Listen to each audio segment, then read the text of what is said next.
Հարցս ուղղում եմ Նիկոլ Փաշինյանին, որ վիզուալ կոնտակտ հաստատեմ, նենց լավ կլինի։ Պարոն Փաշինյան, դուք կառավարությունը երեկ հրապարակեցիք Արցախյան բանակցային գործընթացի որոշ փաստաթղթեր, որոշ։ Ենթադրում եմ, որ Մինսկի գործընթացի կամ Մինսկի խմբի լուծարումով պայմանավորված այլևս բոլոր թղթերի վրայից բոլոր գրիֆերը հանվել են։ Ես ուզում եմ խոսեմ, հարցնեմ այն փաստաթղթի մասին, որը ձեզ է ներկայացվել 2019 թվականի հունիսին։ Նայում ես, բավականին լավ փաստաթուղթ է։ Ամրագրվում է այն մեխանիզմը, որով Լեռնային Ղարաբաղի ժողովուրդը կարող էր որոշել իր ապագա իրավական կարգավիճակը։ Նշվում էր, որ կարգավիճակը որևէ սահմանափակման ենթակա չէ։ Նշվում է, որ համաժողովրդական կամ արտահայտությունը իրականացնելու են Լեռնային Ղարաբաղի բնակչությունը։ Այսինքն դուրս են գալիս այն բոլոր պնդումները, թե իսկ ով ասեց, որ Ղարաբաղում պետք է լիներ, ով ասեց, որ օրակարգում կարող է լինի անկախության հարցը։ Փաստաթուղթ է, ապա շրջափակվում էր Լեռնային Ղարաբաղը, ժամանակավոր վարչակազմ էր հաստատվում, Հայաստանը դիտվում էր որպես Լեռնային Ղարաբաղի անվտանգության երաշխավորներից մեկը, պրոտեկտորը, բարձ ասած։ Ուզում հասկանամ, դուք այս փաստաթղթին ինչ արձագանք եք տվել բանակցությունների ժամանակ, ձեր ներկայացուցիչները Միացյալ Նահանգներում, կամ եթե նա բանակցությունների գործընթացին հետևենք, այս տարբերակը շրջանառվում էր 19 թվականից եւ ենթադրում եմ սա այն թուղթն է, որը Վիեննայում քննարկել եք Ալիևի հետ Մինսկի խմբի համանախագահների հովանու ներքո։ Որն էր եղել ձեր արձագանքը, որովհետեւ սանից հետո հետևել է Հայաստանի հռետորաբանության էական սաստկացում, ինչը թույլ է տալիս դատել, որ արձագանքը եղել է բացասական, բայց ամեն դեպքում ես կխնդրեի, որ դուք պատասխանեիք։ Հարցին կպատասխանի Հայաստանի Հանրապետության վարչապետ Նիկոլ Փաշինյանը, համեցեք մեծարգո պարոն վարչապետ։ Շնորհակալ եմ պարոն Խաչատրյան հարցի համար։ Նախ ձեր հարցին ի պատասխան ստիպված եմ հղում անել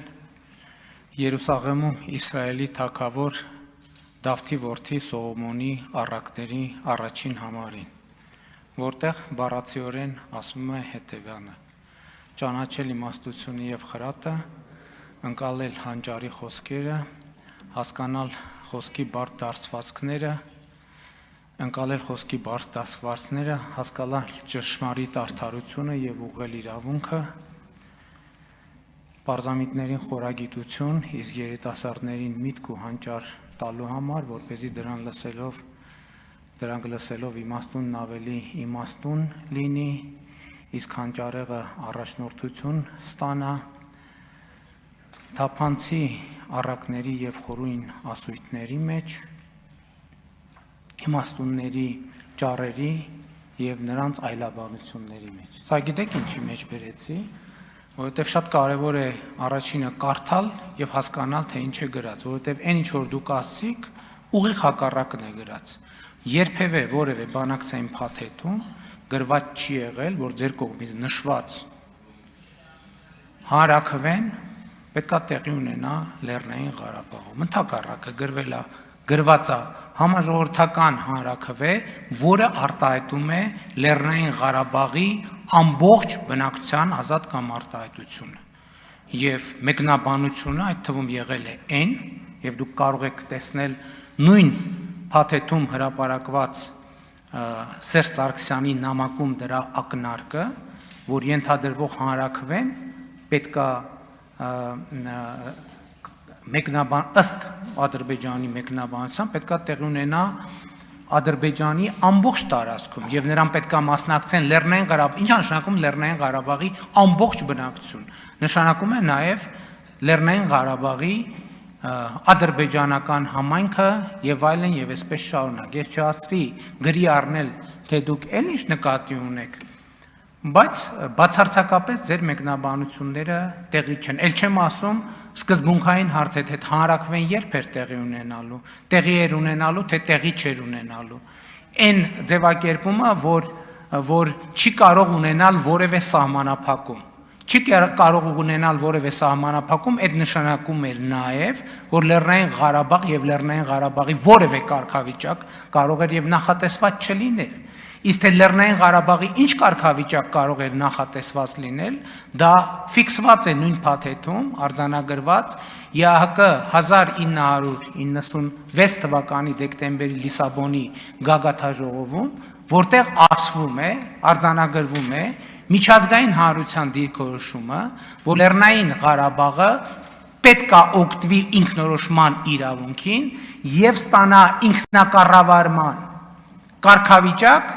Ադրբեջանի կազմում։ Այսինքն այն ինչ որ դուք ասում եք, դա Հայաստանում քարոզչության 20-25 տարվա խոսույթ եղել, որը բացարձակապես ոչ մի կապ չունի իրականության եւ հրապարակված փաթեթի հետ։ Ինչ վերաբերվում է այն տարբերակին, տեսեք, ես էլի ուզում եմ, ընդ որում ես ինչ որ ասում եմ քննիչ հանձնաժողովում ասել եմ, ես նոր բան չեմ ասում։ Հիմա կարող է երկար տեքստ ա եղել 5 ժամանոց, կարող է մի նախադասություն, մի բառ ասել եմ, բայց սկզբունքը ասել եմ։ Երկրորդը, եթե հիմա խորհրդանական հարգելի գործընկերները այս հատվածի պետք է հիմնավորեն, որ այս շատ լավ առաջարկ էր, այն լավ առաջարկ էր, ես ասում եմ, լավ առաջարկ էր, ուրեմն գնայիք լուծումների, ժամանակին գնայիք լուծումների։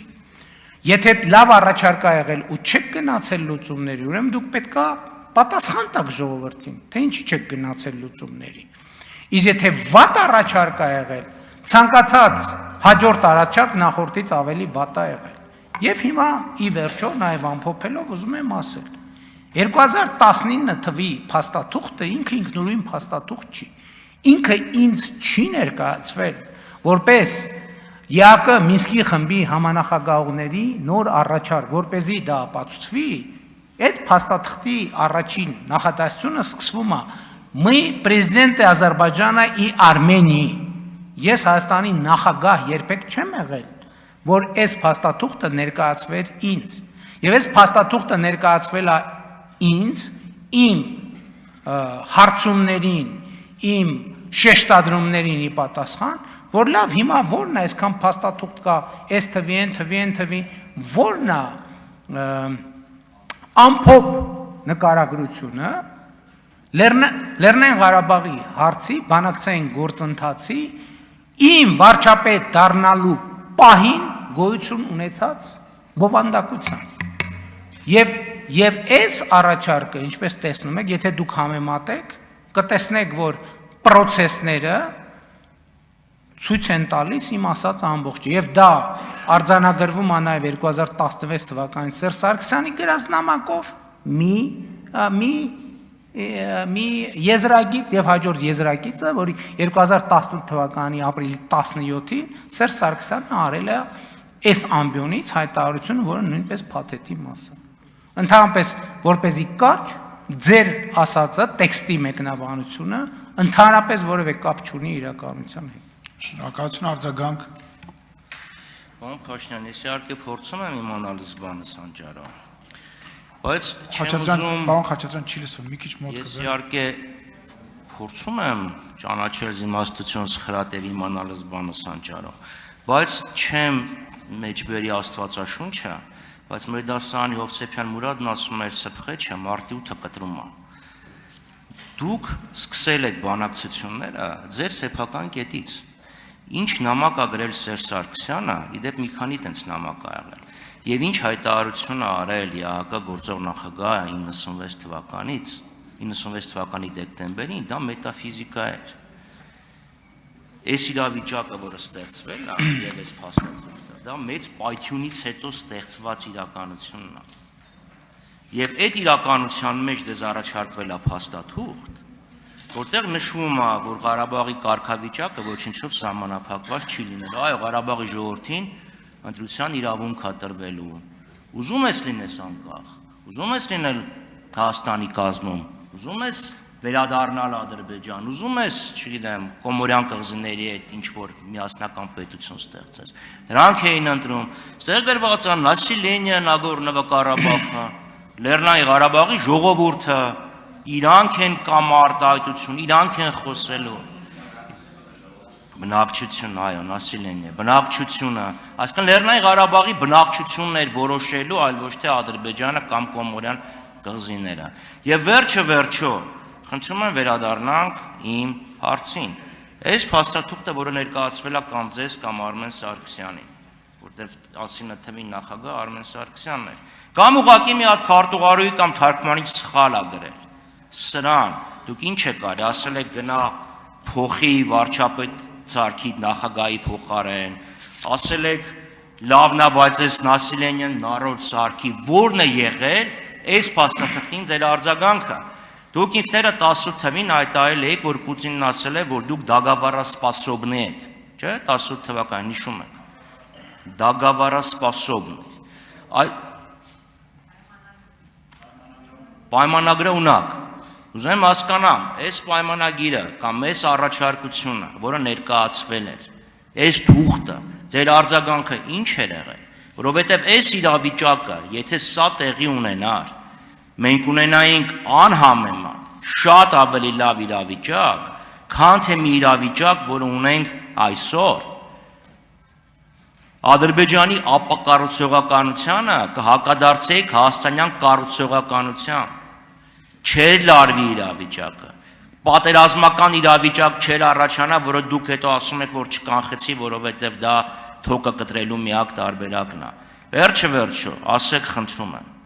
որն է եղել այս իրավիճակի ձեր արձագանքը։ Դուք ուղղակի չեք համաձայնվել, թե գիտակցաբար չեք համաձայնվել, թե գիտակցաբար համաձայնվել եք եւ Ալիևը իր եւ Խաչատրյան ժամանակը սպառվել է։ Նախադասությունը վերջացնեմ։ Իրենց ոչին հատուկ վերջի պահին խաբել են։ Որն էր ձեր արձագանքը։ Շնորհակալ եմ, պարոն Խաչատրյան, ձեր արձագանքի համար, սկսեմ ձեր դասարանի կներեկով։ Հովսեփյան Մուրադը, ամենայն հարգանքով Հովսեփյան Մուրադի նկատմամբ, բայց սրբեղեջը մարտի 8-ը չի կարող կտրել, որովհետև սրբեղեջը մարտի 8-ից 5 ամիս հետո է։ Այստեղ է, որ ասում եմ ճանաչել զիմաստություն եւ սխրատ, որովհետև պետք է հասկանալ, որ երբ որ բանը ձին դնում են սայլից հետո ու սկսում են դրա վրա դատողություններ անել։ Այսինքն այս օրինակը մտածողության ֆորման ցույց է տալիս։ Ես էլի ձեզ ասում եմ, եթե կունենայինք շատ լավ վիճակ, այս ամսի 2011 թվականի 19 թվականի թղթի առաջարկը արտահայտում է նախորդող շրջանի բանակցային տրամաբանությունը։ Դուք էլ այն ժամանակ կոալիցիայի մեջ էիք, համաձայնվեիք, լուծեինք, բրծնեինք։ Եվ մենք այս խնդրից ձեր առաջարկած լավ վիճակը կբերեիք։ Այսինքն ինչ եք ուզում մեզանից։ Բա 18 թվին ես վարչապետ եմ դարել, ամբողջ ձեր եւ ձեր կոալիցիոն ասում է հողերը տվեց, ինչի համար, ասեմ ինչի համար, որովհետև այդ նույն փաթեթի մասա նաև Սերժ Սարգսյանի պատասխանը էլի ապրիլի 17-ին, որտեղ ասում է, որ մենք շատ վաղուց պետք է այլևս հույս չունենանք, որ Ադրբեջանը թողնելու է պատերազմով Լեռնային Ղարաբաղի հարցը լուծելու իր մղումը։ Բայց վիճակը այն ժամանակ կար, ավելի լավ վիճակ կար։ Ինչի չեն լուծել։ Բայց ինչի չեն լուծել։ Ինչի են եկել ասում բանակցությունները կանգնած են փակուղիա ու պատերազմը։ Ինչ ենք մենք արել։ Մենք սկսել ենք ուսումնասիրել բովանդակությունը եւ հարցեր ենք տվել համանախագահողներին։ Իմիջայլոց, այդ ինչ որ ասում եք, ժողովուրդ, հարգելի գործընկերներ, ես վերջին 2020 թվից 5-6 10 անգամ այս ամբիոնից այս թեմաներին անդրադարձել եմ, որ ասել եմ Լեռնային Ղարաբաղի ամբողջ բնակչություն համաժողովրդական հանրաքվե, բա ինչի՞ է միտեղ գրած համաժողովրդական, ժողովուրդ բառն է օգտագործած, միտեղ բնակչություն, ուրեմն ստեղ ուրիշ կատեգորիայի մասին է, ստեղ ուրիշ կատեգորիայի մասին է, ինչի՞ է գրած ամբողջ այսինքն ես ոչ մի նոր բան, հարգելի գործընկերներ, այս փաթեթի մասին չունեմ ասելու, որովհետև 2020 թվականից մինչև մի X պահը ես ամեն ինչ ասել եմ, եւ այս փաթեթը, որը հրապարակված է, ինքը ընդամենը հիմնավորում է, ապացուցում է, որ այն ինչ որ ես ասել եմ կոնկրետ փաստերի վրա հիմնված։ Ինչ ենք արել, սկսել ենք քննարկել, խորհրդակցել, հասկանալու համար բանակցային փաթեթի բովանդակությունը։ Եվ այդտեղ է նաև, որ ես տվել եմ հարցը եւ ստացել պատասխանը, որի մասին էլի ազգային ժողովի ամբիոնից երևի տասնյակ անգամ խոսել եմ։ Երբ որ ես համանախագահողներին ասել եմ, լավ, մեկնաբանություն։ Հիմա այս փաթեթով Ղարաբաղը կարող է չլինել Ադրբեջանի կազմում։ Եվ պատասխանը հնչել, որ այո, կարող է, եթե Ադրբեջանը համաձայնվի։ Ամբողջ այս թուղթ եւ այլն։ Ամեն ինչը ձևակերպված է դրա տակ։ Էլ չեմ ասում, որ ձեր փաթեթը ինքը մի էջ չի, մի թուղթ չի։ Ինքը 3 թղթից է բաղկացած, եւ այդ 3 թղթի բովանդակությունը ամբողջություն է։ Եվ այդ 2016 թվից եւ նաեւ գուցե նախորդող հիմա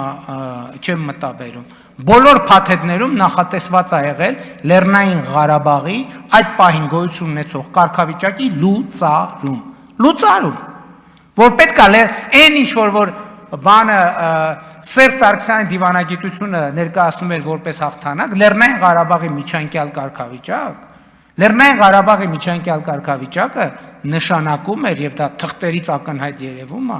Լեռնային Ղարաբաղի այդ պահին գոյություն ունեցող համակարգի լուծարում, զրոյացում եւ զրոյից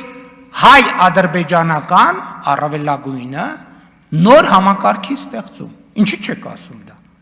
Դա այնքան ակնհայտ բան է։ Այսինքն ակնհայտը որը գրած է սևով սպիտակի վրա։ Բացեք 3-րդ փաստաթուղթը ՄԱԿ-ի անվտանգության խորհրդի որոշման նախագիծը, ավելի պարզ չի լինում, բայց չեք ասում։ Էլ չեմ ասում, ի վերջո երբ պետք է խոսում, դրա մասին եմ տասնյակ անգամներ ասել։ Այն ժամանակ, երբ որ հայկական կողմը համաձայնվել է հանրաքվեով, ապագա հանրաքվեով կարգավիճակ որոշելուն, այդ նշանակում է, որ 1991 թվականի դեկտեմբերի 10-ի հանրաքվեն նույն պահին չեղարկվել է, հենց հայկական կողմի կողմից։ Նույն պահին չեղարկվել է։ Շնորհակալ եմ։